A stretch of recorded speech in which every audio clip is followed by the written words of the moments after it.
আসসালামু আলাইকুম রহমতুল্লাহ। প্রিয় সাস্টিয়ান ভর্তিযুক্ত ভাই বোনেরা, গণিতের ধারাবাহিক প্রস্তুতিমূলক ক্লাসে তোমাদের সবাইকে স্বাগত জানাচ্ছি। আজকের ক্লাসে আমরা ফার্স্ট বি ইউনিটের বিগত বছরের 2012-13 সালে যে ভর্তি পরীক্ষা অনুষ্ঠিত হয়েছিল সেই ভর্তি পরীক্ষার প্রশ্নগুলা একের অধিক সহজ প্রক্রিয়ার মাধ্যমে সমাধান করব। তো চলো শুরু করি। তোমরা এখানে 1 নম্বর প্রশ্নটা দেখতে পারতেছো, সেটা হচ্ছে জুবায়ের স্মিথ বইয়ের প্রথম দিকে যখন বিগত 10 বছরের প্রশ্ন ব্যাখ্যা সহ অ্যাড করা হয়েছে, সেখানে এটা হচ্ছে 1 নম্বর প্রশ্ন। তো নিচের কোনটি মৌলিক সংখ্যা? এই প্রশ্নটা সমাধান করতে গেলে অবশ্যই আমাদেরকে মৌলিক সংখ্যা সম্পর্কে জানতে হবে। আর এখানে সংখ্যা দেখে আমরা এটা আইডেন্টিফাই করতে পারতেছি। তোমরা হয়তো করতে পারতেছো না, আমি করতে পারতেছি, যে এটা তোমাদের এসএসসি জেনারেল ম্যাথ বইয়ের 1 নম্বর অধ্যায় বাস্তব সংখ্যার অংশ হিসেবে এই প্রশ্নটা করা হয়েছে। এটা থেকে আমরা বুঝতে পারতেছি যে বাস্তব সংখ্যা থেকে চারটে প্রশ্ন আসে। তো মৌলিক সংখ্যার ডিফিনেশন হচ্ছে যে সংখ্যাকে এক এবং ওই সংখ্যা ছাড়া ভাগ করা যায় না, সেটা হচ্ছে মৌলিক সংখ্যা বা প্রাইম নাম্বার।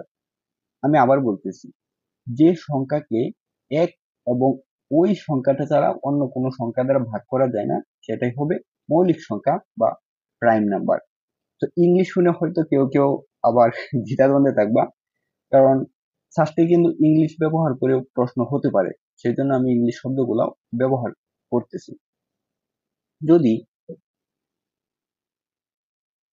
মৌলিক সংখ্যাকে এক এবং অন্য সংখ্যা ছাড়া ভাগ করা যায় না, সেই ক্ষেত্রে এখানে যে অপশনের 77 আছে, 147 আছে, এটা উত্তর হবে না। কেন?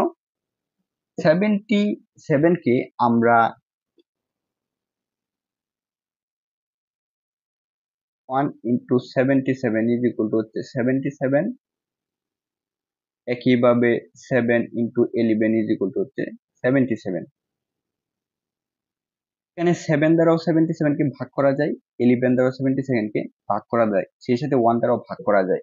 যদিও প্রথম অংশটা মৌলিক সংখ্যার সংজ্ঞা বহন করে, কিন্তু দ্বিতীয় অংশটা প্রুফ দিচ্ছে যে 77 মৌলিক সংখ্যা নয়। তেমনি ভাবে 147 এর ক্ষেত্রেও সেম কথা। 1 × 147 হচ্ছে 147, 3 × 49 হচ্ছে 147। প্রথমটা মৌলিক সংখ্যার সাথে একমত পোষণ করলেও দ্বিতীয় বিষয়টা এই সংজ্ঞার সাথে যায় না, যার জন্য এখানে ই অপশন নয়। তাহলে তো এই 3টা অপশন ডি, এ, বি থেকে প্রশ্নের উত্তর হতে পারে। হ্যাঁ, হতে পারে। সেজন্য তোমাকে মৌলিক সংখ্যার একটু এক্সট্রা তথ্য জানতে হবে, যেগুলা কিনা জুবায়ের স্মিথ বইয়ে অ্যাড করা হয়েছে। সেটা হচ্ছে যে সবচেয়ে ছোট মৌলিক সংখ্যা হচ্ছে 2। এই 2 হচ্ছে যত মৌলিক সংখ্যা আছে সেই মৌলিক সংখ্যার ভিতরে একমাত্র জোড় মৌলিক সংখ্যা। কয়টা তথ্য পাইছো? 2টা। সবচেয়ে ছোট মৌলিক সংখ্যা 2 এবং একমাত্র জোড় মৌলিক সংখ্যা হচ্ছে 2। তাহলে এখানে যে অপশন এ আছে, এ হবে না, বি হবে না। কিন্তু অধিকাংশ শিক্ষার্থী গিয়ে এই B number দাগাবে।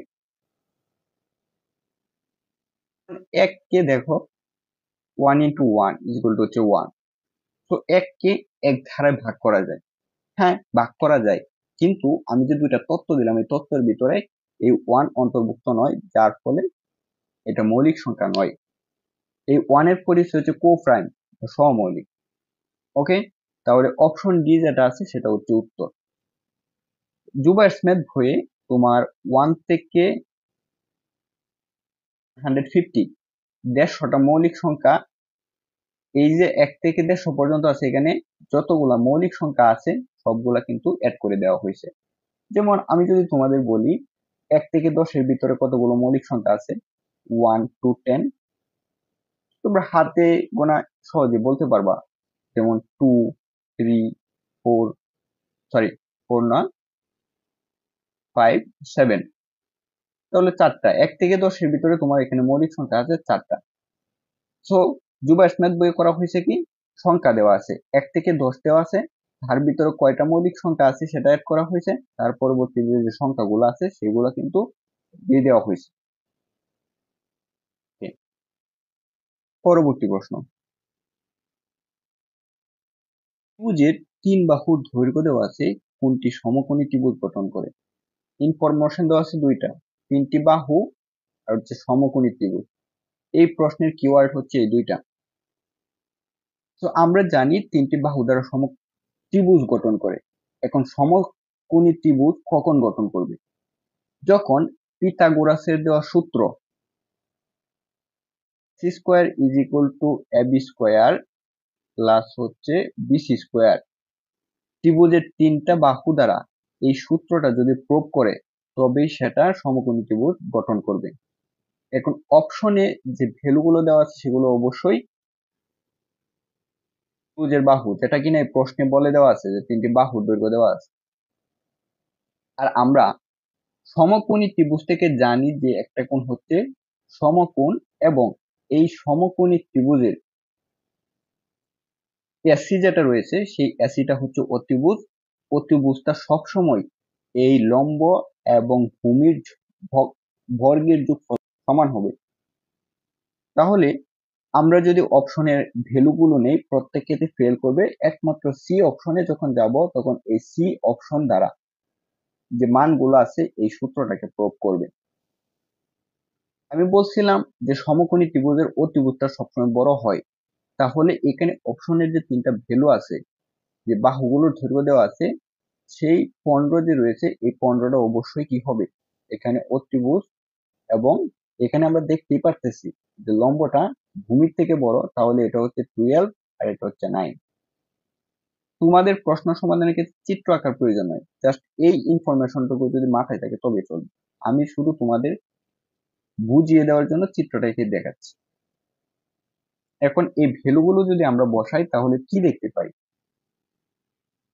10 square is equal to হচ্ছে 12 স্কোয়ার প্লাস 9 স্কোয়ার, বা 225 ইজ ইকুয়াল টু 144 প্লাস হচ্ছে 81, বা 225 ইজ ইকুয়াল টু হচ্ছে 225। তাহলে অতিভুজ স্কয়ার সমান সমান লম্ব স্কয়ারের বর্গ, লম্ব স্কয়ার প্লাস ভূমি স্কয়ার সমান হচ্ছে, তাহলে এই সি অপশনের যে ভ্যালুগুলো আছে এই প্রশ্নের আলোকে এই সি হচ্ছে উত্তর। ওকে, পরবর্তী প্রশ্নটা লক্ষ্য করো, x plus 2/x is equal to 3 হলে x plus 1 into x minus 4 এর মান কত? এখানে টাইপে ভুল হয়েছে, এটা হবে তোমার এর মান কত। এই প্রশ্নটা দুইটা প্রসেস সমাধান করা যায়। প্রথম যে সমীকরণটা দেওয়া আছে দেখো তো, আমরা যখন 2011-12 সালে প্রশ্ন সমাধান করেছিলাম সেটার সাথে কোনো মিল হয় কিনা। আমরা যখন 2011-12 সালে প্রশ্ন সমাধান করেছিলাম সেখানে এমন একটা সমীকরণ দেওয়া ছিল, m plus 1/m is equal to হচ্ছে 4। এখন এই 2012-13 সালে যে প্রশ্নটা দেওয়া আছে সেই প্রশ্নে যে সমীকরণটা দেওয়া আছে সেটা হচ্ছে x plus 2/x is equal to 3। Same to same মিল দেখতে পাচ্ছ? এই মিল দেখে তুমি কি বুঝতে পারতেছো? বোঝা যায় এটাই যে সাস্টে বিগত বছরের প্রশ্ন অনুযায়ী প্রশ্ন হয়, মানে কমন টাইপ। কেমন কমন টাইপ? সেটা যখন আমরা এই প্রশ্নটা দুইটা প্রসেসের মাধ্যমে সমাধান করব তখন গিয়ে সেম কথাটাই বলবো যে সাস্টে তোমার, আমি এখানে লিখে দিতেছি 40% কমন টাইপ প্রশ্ন হবে, সেম টু সেম যেমনটা এখানে হয়েছে। তুমি কোন ব্যবহার করছো? 45% হচ্ছে তোমার কমন টাইপ, 5% হুবহু প্রশ্ন হবে। দেখা যায় বিগত বছর প্রশ্ন থেকে 5% প্রশ্ন হুবহু রিপিট হতে পারে। ফোকাস করতে হবে বিগত বছর প্রশ্নে। তো টোটাল যদি তুমি যোগ করো তাহলে হচ্ছে 50%, তাহলে 50% তোমার বিগত বছর প্রশ্নে মাধ্যমে তোমার প্রস্তুতিটা কমপ্লিট হচ্ছে। তো ফার্স্টে যে 10 বছরের প্রশ্ন আছে সেই 10 বছর প্রশ্ন তোমাকে ভালোভাবে করতে হবে। যদি তোমার আয়ত্ত থাকে তাহলে তোমার 50% প্রিপারেশন কমপ্লিট। ওকে, আমি বলছিলাম যে দুইটা প্রসেসের মাধ্যমে সমাধান করা যায়। কেউ কেউ হয়তো এখানে আগে ঘাবড়িয়ে যাবে যে এখানে 1 ছিল কিন্তু এখানে 2 ব্যবহার করছে। 2 ব্যবহার করে তেমন তো কোনো সমস্যা নাই, যদি এটা সমীকরণের সেম হয় তাহলে সমাধান প্রসেস সেম হবে। আর আমরা যখন এটা সমাধান করেছিলাম তখন সেখানে তিনটা প্রসেসের মাধ্যমে তোমাদের দেখিয়েছিলাম। তো এই তিনটা প্রসেস যদি এটা কেউ অ্যাপ্লাই করে সমাধান করা যায় তাহলে ভালো না? চলো সমাধান করি। প্রথম আমরা প্রসেস 1 এর মাধ্যমে সমাধান করব। তো process 1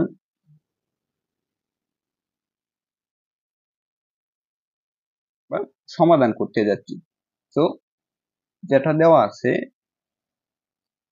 given x plus 2 by x is equal to হচ্ছে 3। হ্যাঁ, এখন যদি এটাকে আমরা ক্যালকুলেশন করি তাহলে হবে x স্কয়ার প্লাস 2 বাই হচ্ছে x is equal to 3 ভাগ উভয় পক্ষে x গুণ করে, তো x square plus 2 is equal to হচ্ছে 3x। এখন উভয় পক্ষে যদি আমরা 3 বিয়োগ করি তাহলে হবে এমন x square minus 3x equal to হচ্ছে -2। কিভাবে হয়েছে এটা? এই লাইনে আমরা উভয় পক্ষে -3 যোগ করেছি। -3 যদি এখানে যোগ করো 3x, তাহলে এই 3x আর 3x কাটা যাবে, এখানে 0 হবে। আর LHS বাম পক্ষে 2 বিয়োগ করে, যদি এখানে 2 বিয়োগ করো তাহলে এটা ভ্যানিশ হয়ে যাবে। তো এই পাশে 0 সাথে যদি -2 যোগ করো তাহলে এখানে -2 হবে। সো এটা হয়েছে। তো এখানে এক চলক বিশিষ্ট যে দ্বিঘাত সমীকরণটা আছে এটা এভাবে রেখে দিলাম প্রশ্ন সমাধানের সুবিধার্থে। তো এইখানে যে রাশিটা দেওয়া আছে সেই রাশিটা দুটো উৎপাদকের গুণফল আকারে দেওয়া আছে। তো আমরা এখন লিখতে পারি প্রদত্ত রাশি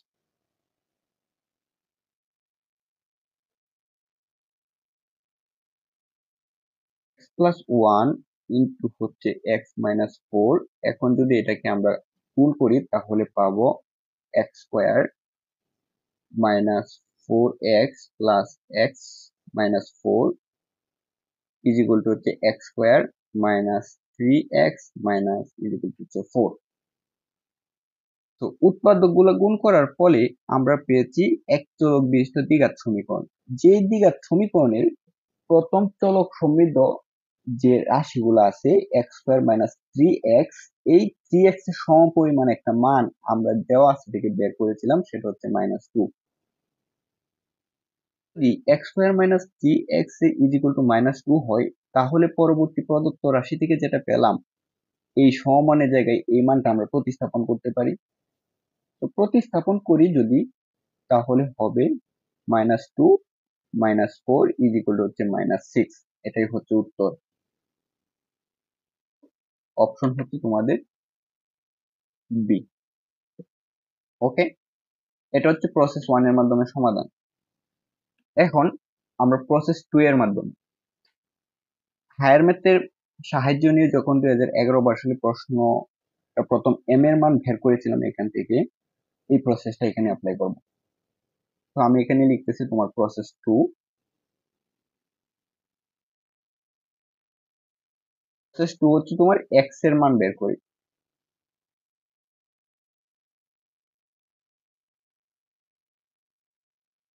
মনে করতে চেষ্টা করো 2011 সালে যখন সলভ করছিলাম এক্স এর মান বের করি, কোথায় থেকে বের হবে? এইখানে যখন আমরা 2011 সলভ করেছিলাম এইখান থেকে আমরা এম এর মান বের করেছিলাম। তো আমাদের এটা থেকে এম এর মান বের করতে হবে।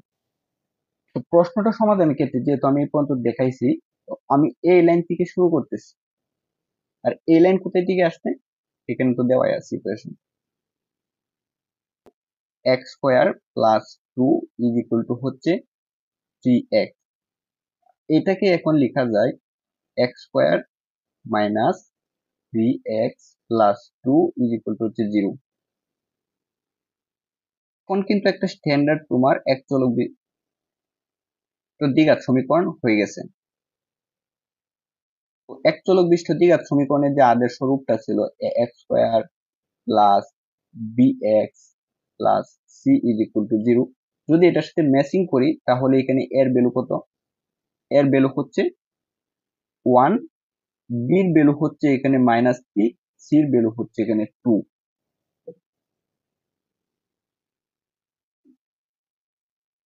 এই যে এক চলক বিশিষ্ট দ্বিঘাত সমীকরণের আদর্শ রূপ আছে, এই রূপ থেকে আমরা একটা সূত্র পেয়েছিলাম, সেটা হচ্ছে x is equal to -b plus minus root over of b square minus 4ac by হচ্ছে 2a।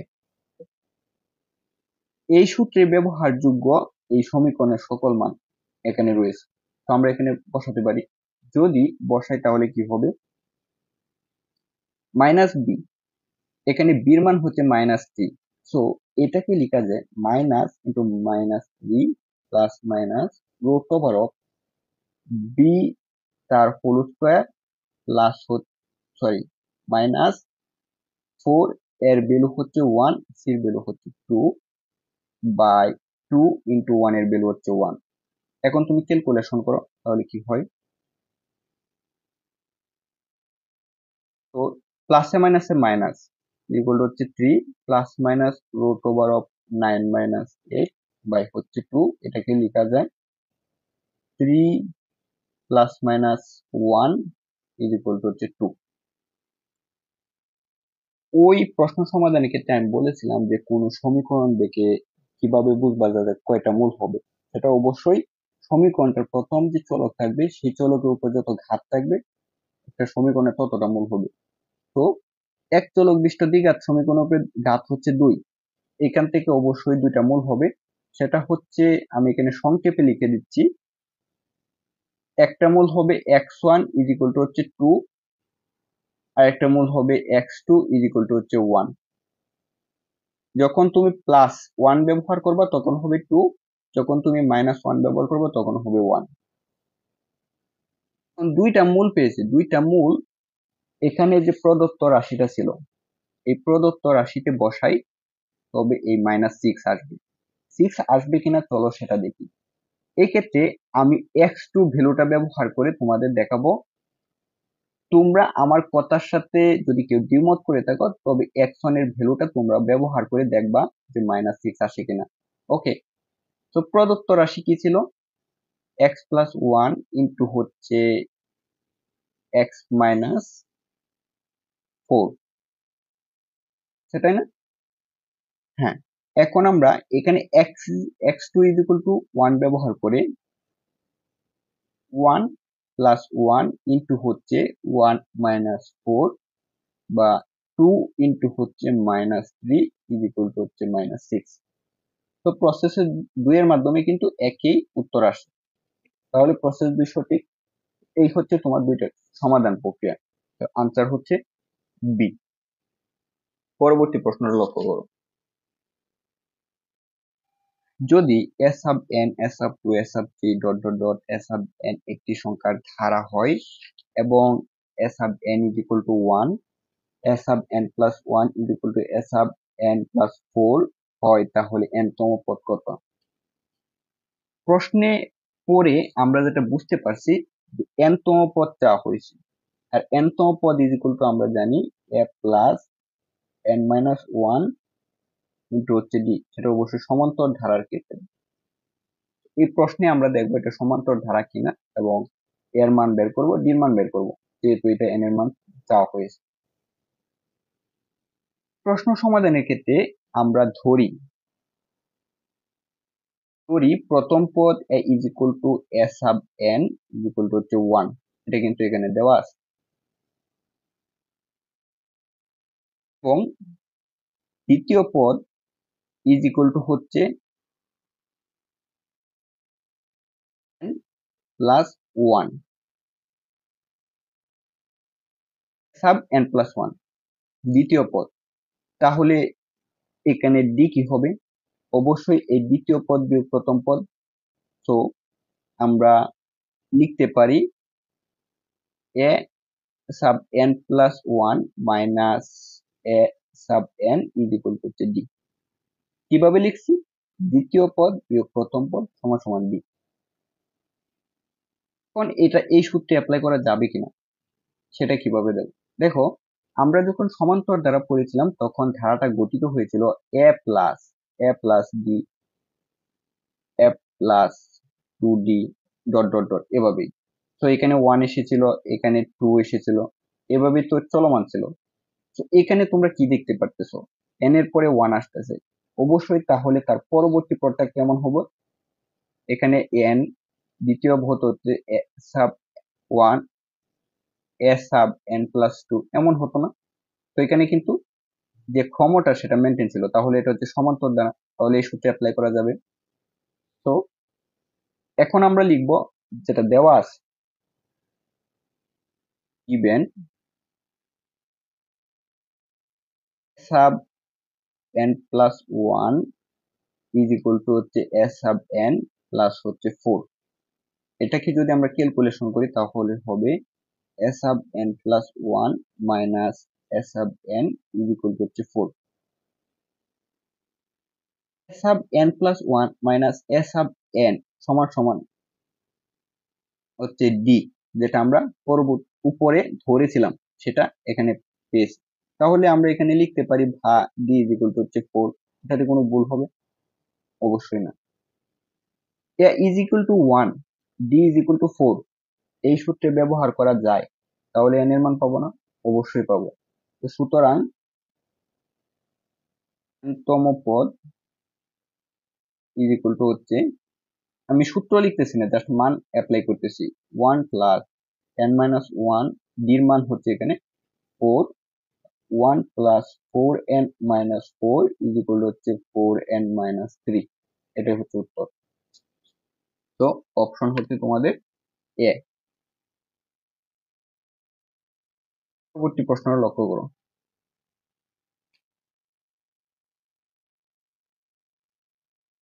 দেওয়া আছে root over of abc plus 6 plus root over of bc plus 3 plus root over of ca plus 2 is equal to 0 হলে abc একটি মান হবে।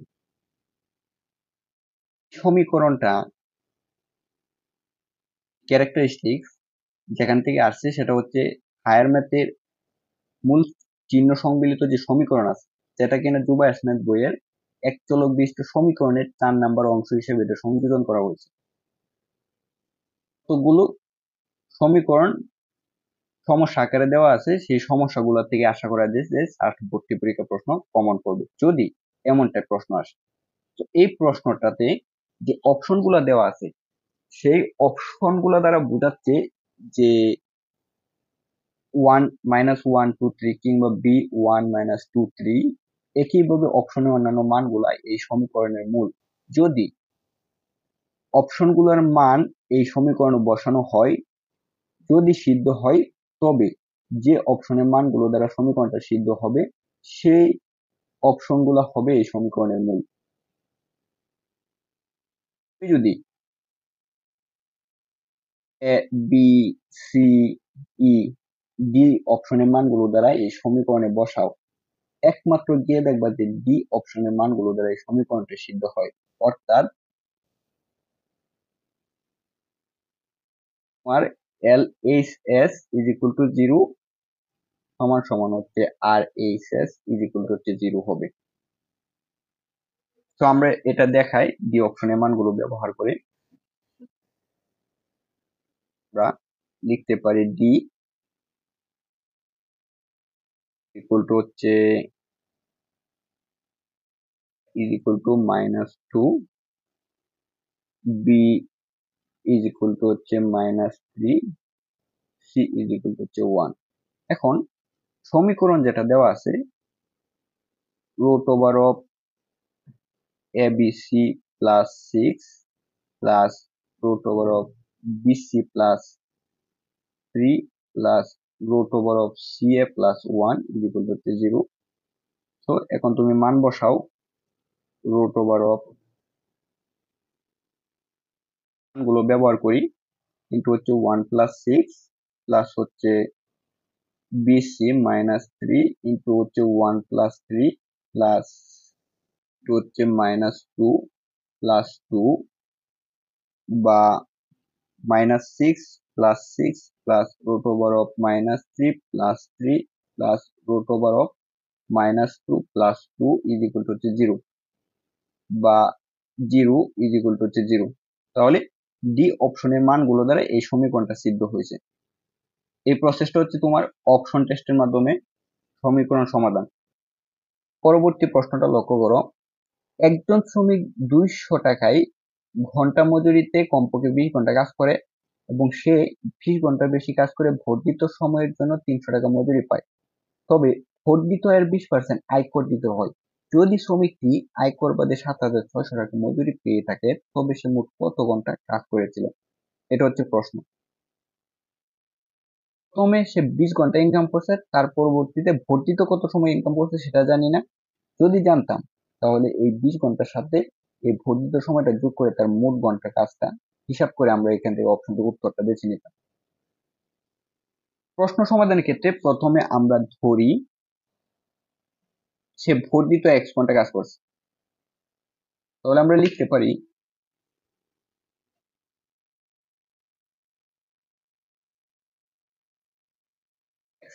ঘন্টা, বর্ধিত সময় সে x ঘন্টা কাজ করছে, এই 1 ঘন্টায় মজুরি পেয়েছে 300 টাকা, তাহলে এই x ঘন্টার মজুরি কত হবে?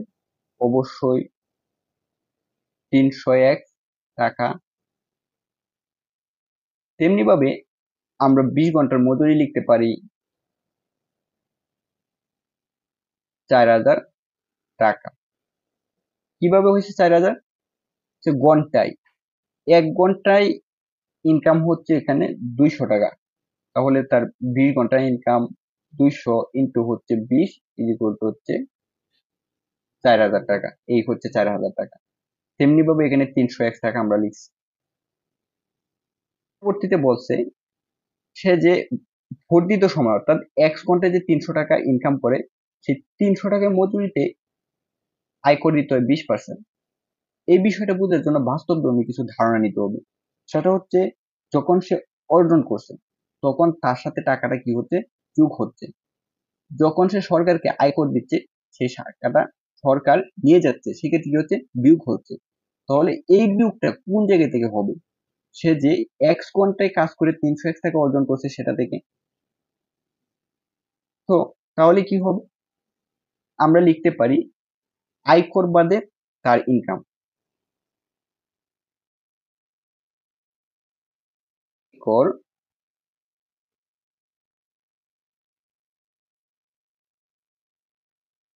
কর বাদে মজুরি is equal to 300x into 20 by হচ্ছে 100। এখন যদি আমরা এটা ক্যালকুলেটর ইউজ করি, 300 ইন্টু 20 বাই 100 হচ্ছে 60x। আয়কর বাদে তার ইনকাম হচ্ছে 60x টাকা। তার টোটাল 20 ঘন্টা ইনকাম ছিল, এটা 20 ঘন্টার ইনকাম ছিল 4000 টাকা, আর সে বর্ধিত x ঘন্টা কাজ করে ইনকাম ছিল 3000 টাকা। এই টোটাল ইনকামের পরিমাণ হচ্ছে 7600 টাকা।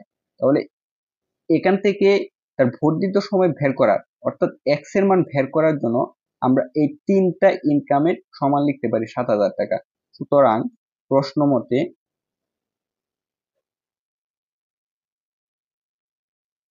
4000 প্লাস হচ্ছে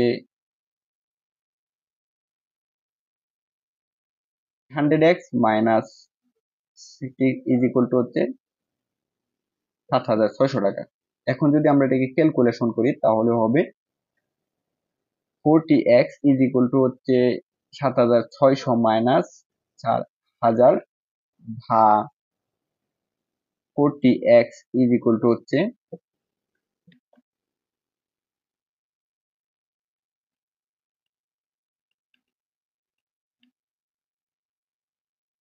3600 টাকা ভাগ x ইজ ইকুয়াল টু হচ্ছে 3600 ভাগ হচ্ছে 240 ইজ ইকুয়াল টু হচ্ছে 15 ঘন্টা। সো সে বর্ধিত, এখানে আমরা ধরে নিয়েছিলাম x ইজ ইকুয়াল টু হচ্ছে তার বর্ধিত সময়, তাহলে সে বর্ধিত এখানে 15 ঘন্টা কাজ করছে। আর প্রথমে আমরা যেটা দেখতে পাই সে 20 ঘন্টা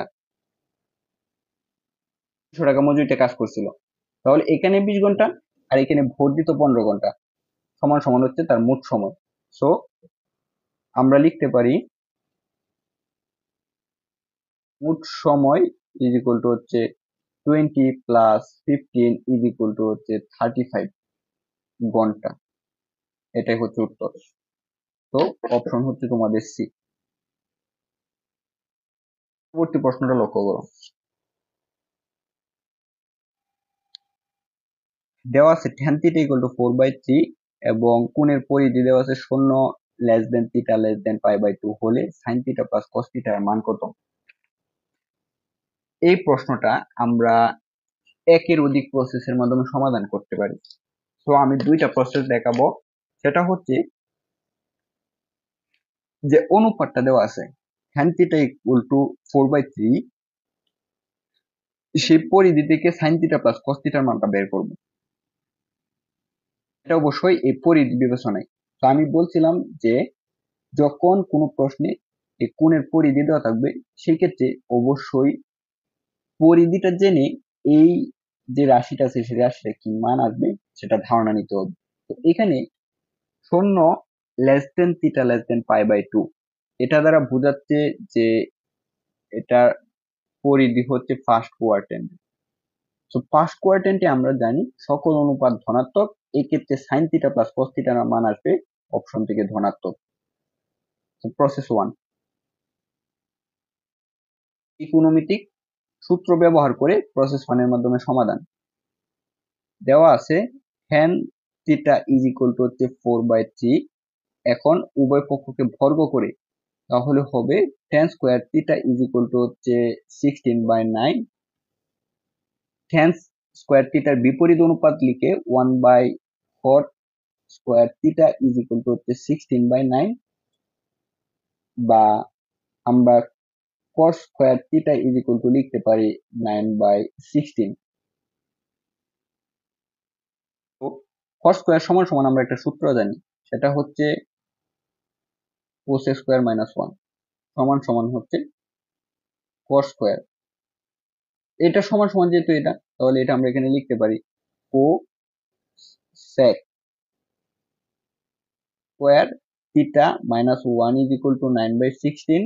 এখন উভয় পক্ষে 1 যোগ করে cos square theta is equal to হচ্ছে 9/16 প্লাস 1 ইজ ইকুয়াল টু এটাকে লিখতে পারি 25/16। ও sec square theta is equal to হচ্ছে 25/16, এটা আমরা পাইছি। এখন cos স্কয়ারের বিপরীত অনুপাত হচ্ছে 1/sin square theta is equal two 25/16, বা sin square theta is equal to হচ্ছে 16/25। এখন যদি উভয় পক্ষকে তুমি বর্গমূল করো তাহলে হবে sin থিটা ইকুয়াল টু হচ্ছে প্লাস মাইনাস 4/5। এখন এখানে যে অনুপাতটা দেওয়া আছে সেটা হচ্ছে ফার্স্ট কোয়াড্রেন্ট। ফার্স্ট কোয়াড্রেন্ট থেকে এই sin থিটার যে দুইটা মান আছে, তো সমান সমান আমরা লিখতে পারি প্লাস 4/5, কারণ প্রথম কোয়াড্রেন্টে সকল অনুপাত ধনাত্মক। এখন আবার আমরা এই লাইন থেকে শুরু করতেছি sin স্কয়ার। তো sin স্কয়ার সমান সমান আমরা জানি 1 minus cos square theta is equal to হচ্ছে 16/25। এটাকে লেখা যায় cos square theta is equal two 1 minus 16/25,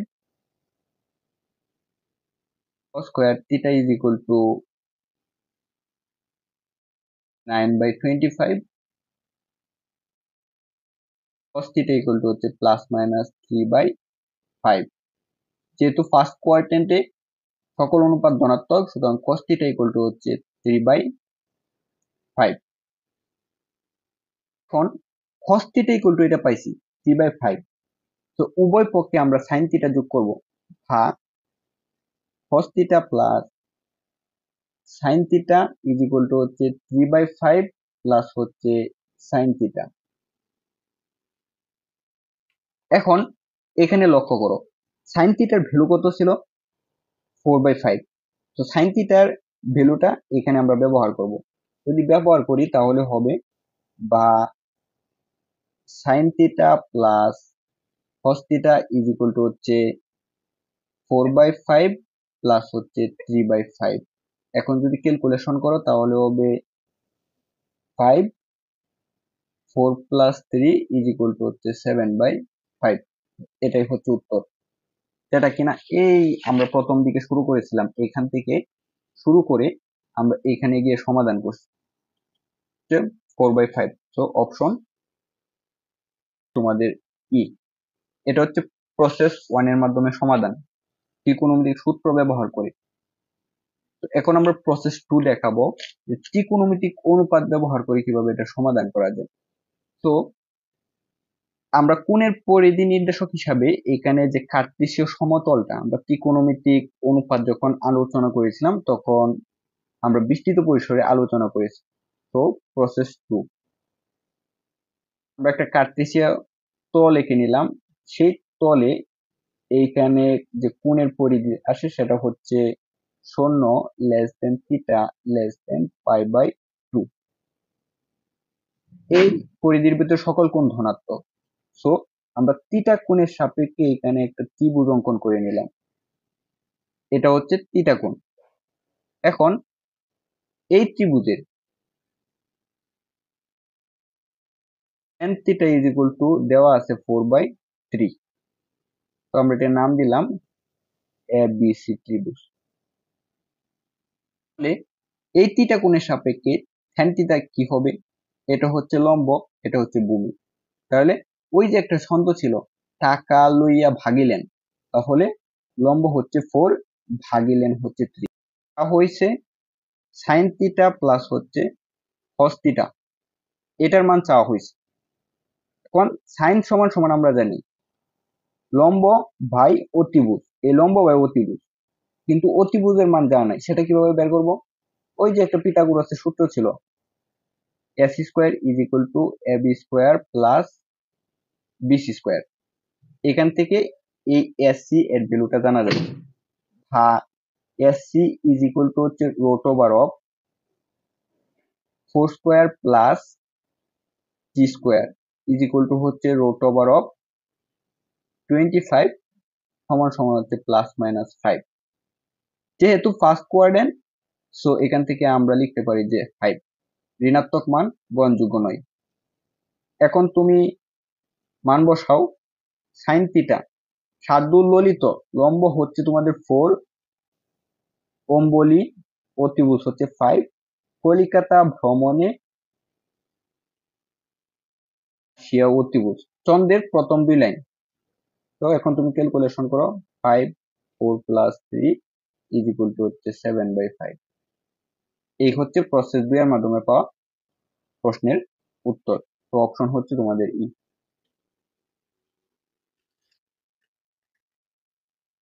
পরবর্তী প্রশ্নটা লক্ষ্য করো। 5 সেন্টিমিটার ব্যাসার্ধ বিশিষ্ট বৃত্তে 8 সেন্টিমিটার দৈর্ঘ্যে একটি যে অঙ্কন করা হলো। তো আমরা প্রথম তথ্য অনুযায়ী এখানে চিত্রটা একটু আঁকার চেষ্টা করি। 5 সেন্টিমিটার ব্যাসার্ধ বিশিষ্ট একটা বৃত্ত, কেন্দ্র হচ্ছে এটা। এই বৃত্তের 8 সেন্টিমিটার দৈর্ঘ্যের একটা যা অঙ্কন করা হলো। কেন্দ্র ও থেকে ওই যা, এই ঝা এর উপর লম্ব অঙ্কন করা হলো যা ডি বিন্দুতে ছেদ করে, এটা। তো এখান থেকে এই পর্যন্ত এটা হচ্ছে তোমাদের ডি, এটা হচ্ছে ও, ছেদ করে ওডি, ওডি কে বর্ধিত করলে ই বিন্দুতে ছেদ করে। এই যে ওডিটা আমরা পেলাম, এই ওডিটাকে বর্ধিত করলে ই বিন্দুতে ছেদ করে। ডি সমান কত? এই ডি থেকে ই এর দৈর্ঘ্য চাওয়া হয়েছে। যখন ওডি রেখাটা বৃত্তের পরিধি ই বিন্দুতে এসে স্পর্শ করছে, তখন এই ওডি এর সংযোজক ই বিন্দু পর্যন্ত বৃত্তের ব্যাসার্ধ হয়ে গেছে। যখন এটা যদি আমরা নামকরণ করি যে বিসি, বিসি ঝা এর দৈর্ঘ্য ছিল তোমার 8 সেন্টিমিটার। 8 সেন্টিমিটারকে যখন ওডি লম্বটা ঝাকে ছেদ করছে তখন এই ঝাটাকে সমান 2 ভাগে ভাগ করছে। সো এখানে বিসি ইজ ইকুয়াল টু ছিল 8 সেন্টিমিটার, যদি সমান 2 ভাগে ভাগ করে তাহলে হবে BD or CD is equal to হচ্ছে 4 সেন্টিমিটার। পরবর্তীতে আমরা যদি ও থেকে ও বি এবং ও সি পর্যন্ত যোগ করি তাহলে এখানে দুইটা ত্রিভুজ হয়। এই যে আমরা ও থেকে ডি বি ও থেকে সি পর্যন্ত যোগ করছি, যেগুলো কেন বৃত্তার পরিধিতে ছেদ করেছে, সেক্ষেত্রে আমরা কি লিখতে পারি? লিখতে পারি ও বি ইজ ইকুয়াল টু হচ্ছে ও সি ইজ ইকুয়াল টু হচ্ছে ও ই ইজ ইকুয়াল টু হচ্ছে 5 সেন্টিমিটার। কারণ ওডি ও সি ও ই হচ্ছে এই ও কেন্দ্র বিশিষ্ট 5 সেন্টিমিটার বৃত্তের ব্যাসার্ধ, আর লম্বটা ছেদ করার ফলে ঝাঁকে 2 ভাগে ভাগ করছে, যার ফলে এটা সমান সমান পাইছি 4, এটা সমান সমান 5। এখন যদি আমরা এই ত্রিভুজটা বিবেচনা করি, ত্রিভুজ ও বি ডিটা বিবেচনা করি, তাহলে এই ত্রিভুজের লম্বটা যদি জানি, সেই ক্ষেত্রে যে ত্রিভুজের ব্যাসার্ধ ও ই আছে সেই ও ই থেকে বিয়োগ করে আমরা ডি দৈর্ঘ্যটা পেতে পারি। তো আমাদের প্রয়োজন হচ্ছে ওডির দৈর্ঘ্য। ওডির দৈর্ঘ্যটা কিভাবে পাবো? যখন আমরা এখান থেকে বৃত্তের ব্যাসার্ধ সংযোজন করেছিলাম, ফলে এখানে একটা সমকোণী ত্রিভুজ উৎপন্ন করছে। সমকোণী ত্রিভুজের ও ই সমান 5 সেন্টিমিটার দেওয়া আছে, ভূমি আমরা সেটা ভাগ করে পাইছি 4 সেন্টিমিটার, তাহলে লম্ব দৈর্ঘ্য পাবো না? অবশ্যই পাবো। সো আমরা ডাইরেক্ট যদি লিখে দেই ও ডি ইকুয়াল টু হচ্ছে root over of O B square minus B D square সমান সমান root over of 5 square minus 4 square, so root over of হচ্ছে 9 ইজ ইকুয়াল টু হচ্ছে 3। আমরা কি বলছিলাম? যদি ওই অর্থাৎ বৃত্তের ব্যাসার্ধ থেকে ওডি এর দৈর্ঘ্য বাদ দিই তবে আমরা ডিই পাবো। তো আমরা এখানে ওডি পেয়ে গেছি, আর ওডি ও ই প্রশ্নে দেওয়া ছিল, এখন দুইটা ভ্যালু আমাদের আছে, তাহলে ডিই পাচ্ছি। আমরা ডিই ইজ ইকুয়াল টু লিখতে পারি ও ই এই যে 5 সেন্টিমিটার মাইনাস ওডি 3 সেন্টিমিটার ইজ ইকুয়াল টু হচ্ছে 2 সেন্টিমিটার। সুতরাং এখান থেকে ডিই এর মান হচ্ছে 2 সেন্টিমিটার। তো অপশন হচ্ছে বি। আশা করি তোমাদের বুঝাইতে পারছি। পরবর্তী প্রশ্নটা লক্ষ্য করো। এক ব্যক্তি মোটরসাইকেলে 22 মাইল পথ অতিক্রম করলো। মোটরসাইকেলের চাকার ব্যাস 2 ফুট হলে একটি চাকা কয়বার ঘুরেছে? এখানে পাই ইকুয়াল টু 22/7 দেওয়া আছে। এক ব্যক্তি মোটরসাইকেলে 22 মাইল পথ গেছে, আবার চাকার ব্যাস দেওয়া আছে ফুটে, একটা মাইল আর একটা ফুট। হয় এই প্রশ্ন সমাধানের ক্ষেত্রে চাকার ব্যাসটাকে মাইলে রূপান্তর করতে হবে, না হয় মাইলটাকে ফুটে রূপান্তর করতে হবে। কোনটা করব? অবশ্যই আমরা ভরটাকে ছোটতে রূপান্তর করব। যদি আমরা এটা ছোটটাকে ভর করে লিখতে যাই, ভেঙে লিখতে যাই, সেক্ষেত্রে এটা অবশ্যই আরো ছোট হয়ে যাবে, যার ফলে ক্যালকুলেশনে আমাদের সমস্যার সম্মুখীন হতে হবে।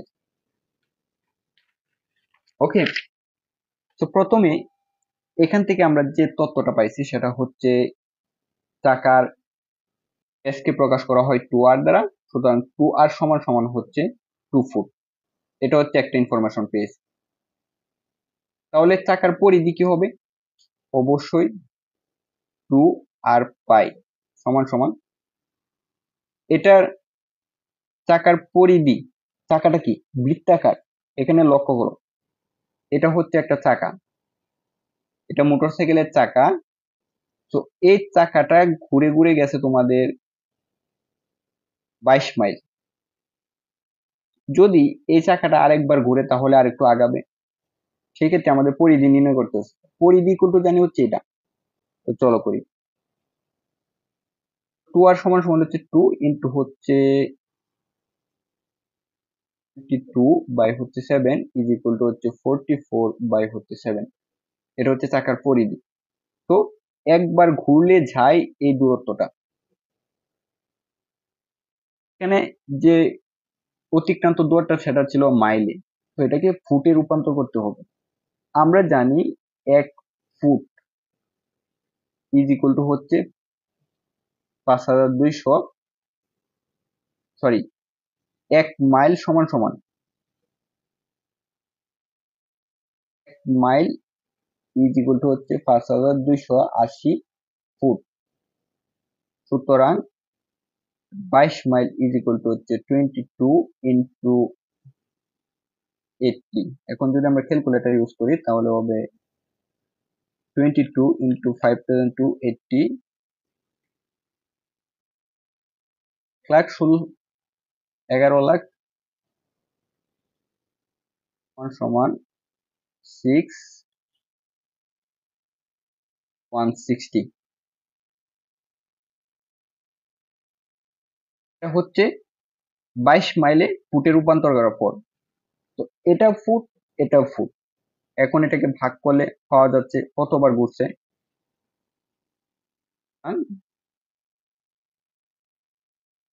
ঘোরার সংখ্যা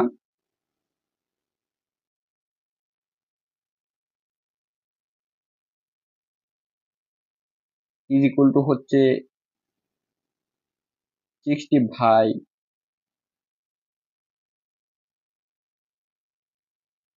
44 বাই হচ্ছে 7। এখন যদি আমরা এটি ক্যালকুলেশন করি তাহলে হবে 44 বাই 7, 18,480 বার। তো এটাই হচ্ছে তোমাদের উত্তর। অপশন হচ্ছে সি। 2012-13 সালের সর্বশেষ প্রশ্ন। একটি হলঘরের মেঝের আকার 60 ইন্টু 60 বর্গ ফুট এবং একে 1.5 বর্গ ফুট টালি দিয়ে ঢাকা যাবে। প্রতিটি টালির মূল্য 50 টাকা হলে মোট কত টাকা খরচ হবে? এখানে মেঝে দেওয়া আছে, সেই সাথে টালির ক্ষেত্রফল দেওয়া আছে। তো দুইটা ক্ষেত্রফল যদি পাই, ক্ষেত্রফল বা ক্ষেত্রফল, তবে আমরা কি পাচ্ছি? সংখ্যা পাচ্ছি। তো বিষয়টা কেমন লক্ষ্য করো। এটা যদি মেঝের আকার হয়, ধরো এটা একটা আয়তাকার মেঝের আকার, যখন একটা টালি এখানে বসাবে তখন এইটুকু জায়গা কিন্তু দখল করতেছে। একইভাবে যখন আরেকটা টালি বসাবে তখন এইটুকু জায়গা দখল করতেছে। সেক্ষেত্রে কি করতেছে? এখানের যে ক্ষেত্রফলটা আছে সেই ক্ষেত্রফলটাকে টালির ক্ষেত্রফল দ্বারা প্রত্যেককে ভাগ করতেছে, তবেই কিন্তু সংখ্যাটা পাওয়া যাচ্ছে। তো এখানে যে ইনফরমেশনটা দেওয়া আছে, গড়ের ক্ষেত্রফল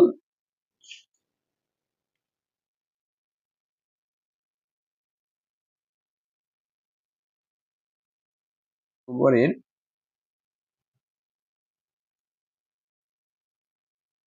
ক্ষেত্রফল ইজ ইকুয়াল টু হচ্ছে 6 ইন্টু হচ্ছে 6 ইজ ইকুয়াল টু 2500 বর্গ ফুট। তেমনি ভাবে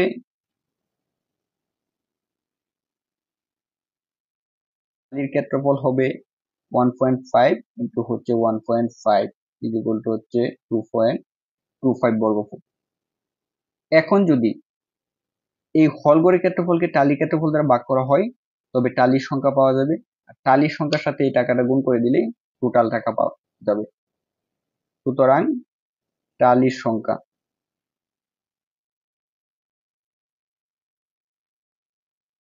ইকুয়াল টু 3600 ভাগ 2.25। আমরা যদি ক্যালকুলেটর ইউজ করি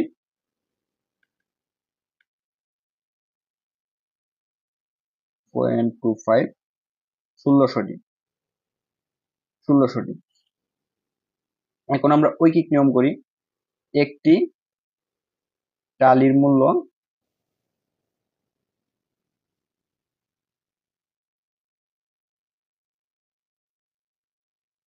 50 টাকা, সুতরাং 1600টি টালির মূল্য ইজ ইকুয়াল টু হচ্ছে 50 ইন্টু 1600 সমান হচ্ছে 80,000 টাকা। এটাই হচ্ছে প্রশ্নের উত্তর। তো এখানে একটু ইবিজিবল হয়েছে, ওটা মাইন্ড করো না। 5 × 16 = 80। সো 1600 টালির মূল্য এখানে অপশন বি 80,000 টাকা। এই হচ্ছে 2012-13 সালের প্রশ্নের সমাধান। পরবর্তীতে আরো অনেক সমাধান আমরা করব পরবর্তী যে বছরগুলো রয়েছে। তো দ্রুত আমাদের যে হোয়াটসঅ্যাপ প্রাইভেট গ্রুপটা আছে সেটাতে সবাই জয়েন করে ফেলো। এখানে অনেকেই ভর্তি আছে এবং ক্লাসগুলো করতেছে, তোমরা লেট করে না। সবাইকে অসংখ্য ধৈর্যের সাথে ক্লাসটি করার জন্য ধন্যবাদ জানাচ্ছি। পরবর্তীতে আমরা 13-14 সালের প্রশ্নগুলো সমাধান করব।